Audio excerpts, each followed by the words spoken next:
Okay, welcome. Hope everybody's had a good day today. Today we're going to continue our study in AC electronics, and specifically we're going to focus on RL parallel circuits.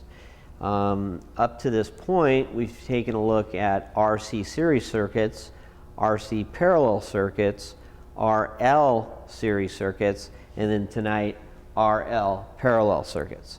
The last session that we had, we talked about the similarities between the circuits in the vector diagrams, and tonight we're going to explore some specific calculations related to the RL parallel circuit and also how it's used.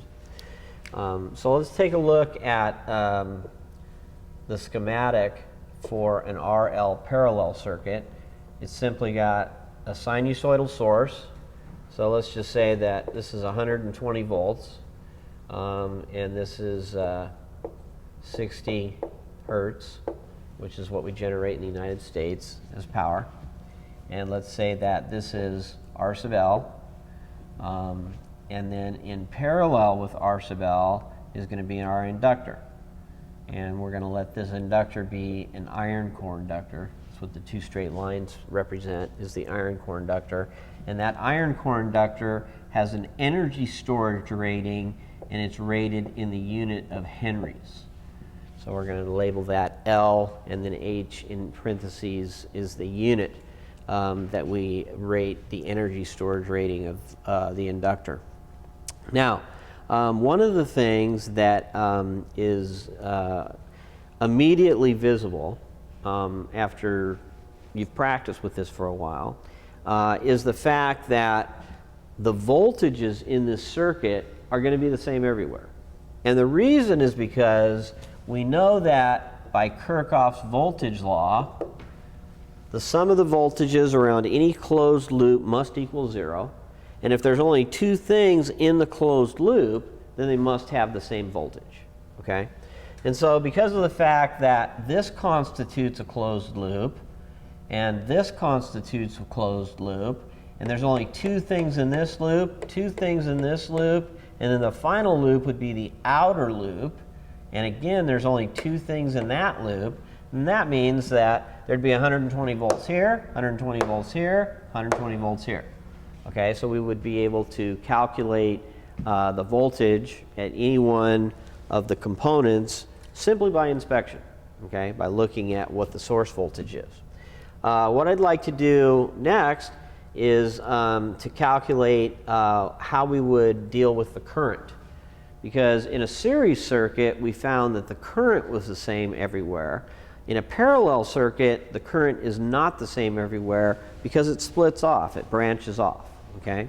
And we can see that from the schematic itself.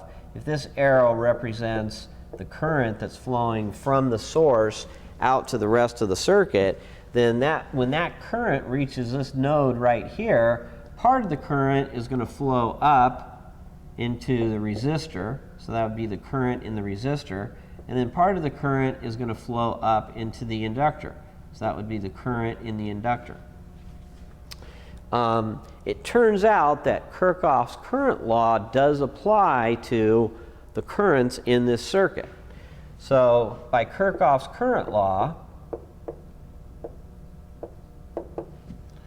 we would find that the total current is equal to the current in the resistor plus the current in the inductor. And basically that's just a statement of conservation of energy. In other words, whatever goes into the node has to come out of the node. None of it disappears, none of it's destroyed. It's all accounted for. Okay? The thing that's missing here, though, because we have an AC circuit where we have out-of-phase conditions, which we described in the last lecture, are the little arrows above the variables. And those little arrows indicate that those quantities are vectors. Whenever we're dealing with vector quantities, we have to draw a right triangle to graphically demonstrate the phase difference between each one of the components. So our reference component, if this was our current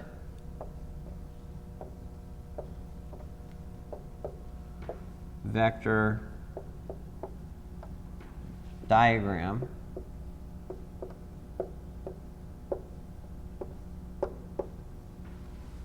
If this is our current vector diagram, then our reference vector, or our vector which is coincident with or longitudinal with the x-axis, would be the current that's flowing through the resistor, because that's always our starting point. So the current flowing through the resistor would constitute the vector or the arrow that points on top of the x-axis. At a 90-degree angle relative to the current vector would be an arrow that would represent the current that's flowing through the inductor. Okay? And if we wanted to add up the two currents, we would have to use vector addition to do that, because of the fact that the voltage across the resistor is out of phase with respect to the voltage across the inductor.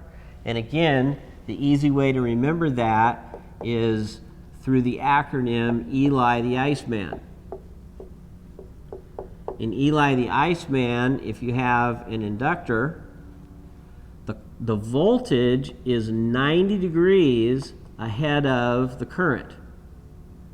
They're out of phase, and the voltage is leading the current by 90 degrees. In a capacitive circuit, the current is leading the voltage by 90 degrees. So you notice here how they switch places. In the inductor, the voltage leads the current. In the capacitive circuit, the current leads the voltage. Okay?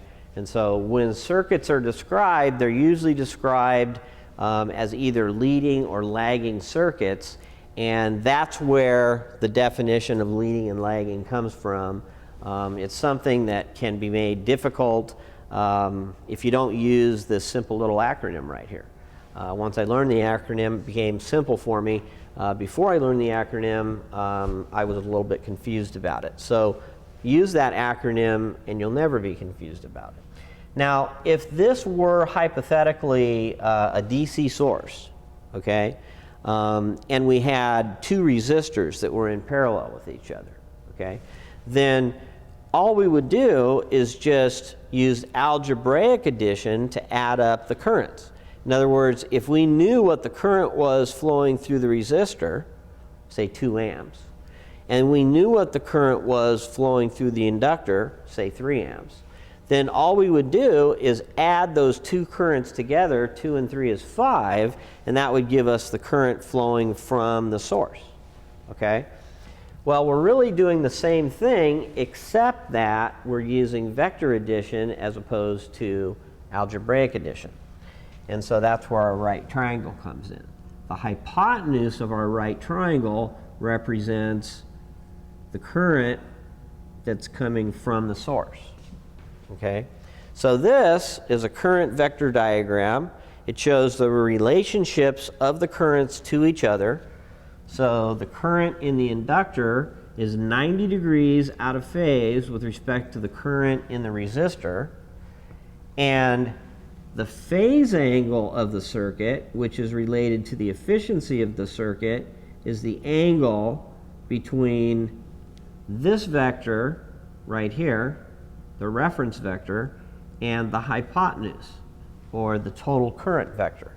Now, if we wanted to calculate what the total current was, and we won't actually put numbers in because that's simply a matter of just punching numbers into your calculator, we would simply use the Pythagorean theorem.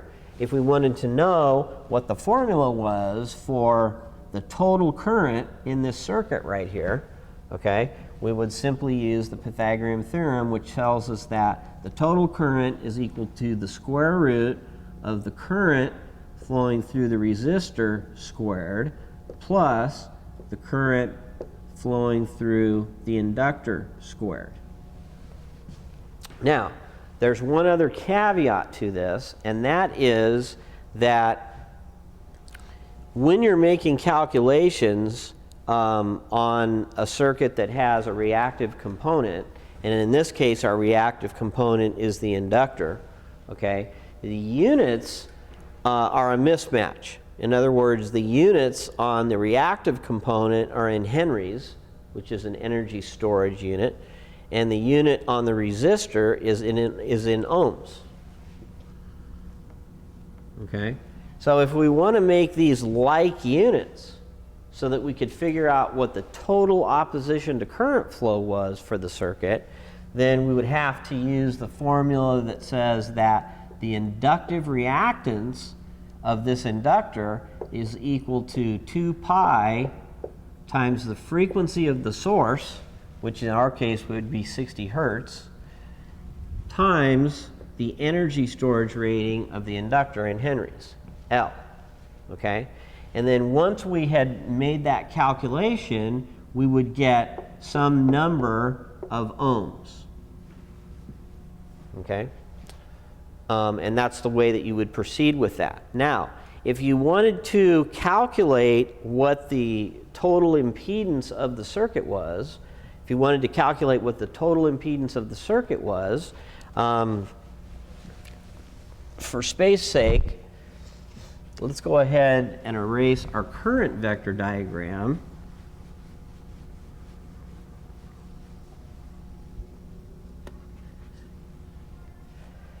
And let's take a look at the impedance of this circuit right here. Okay, the impedance of this circuit. If you remember from resistive circuits, when we had two resistors that were in parallel with each other. So this was R1 and this was R2. Okay? If we have only two resistors, or two components that are resistors, the total resistance, there's two formulas that we can use. One is the inverse of the sum of the inverses. The other formula is the product over the sum. So the total resistance is R1 multiplied by R2 divided by R1 plus R2. Okay? Now that works when you can deal with these as non-vector quantities. Now in our situation, we have vector quantities. Okay? So we can't use a formula that's exactly like this. We have to modify the formula to account for the fact that we're dealing with vectors. Okay, so if we wanted to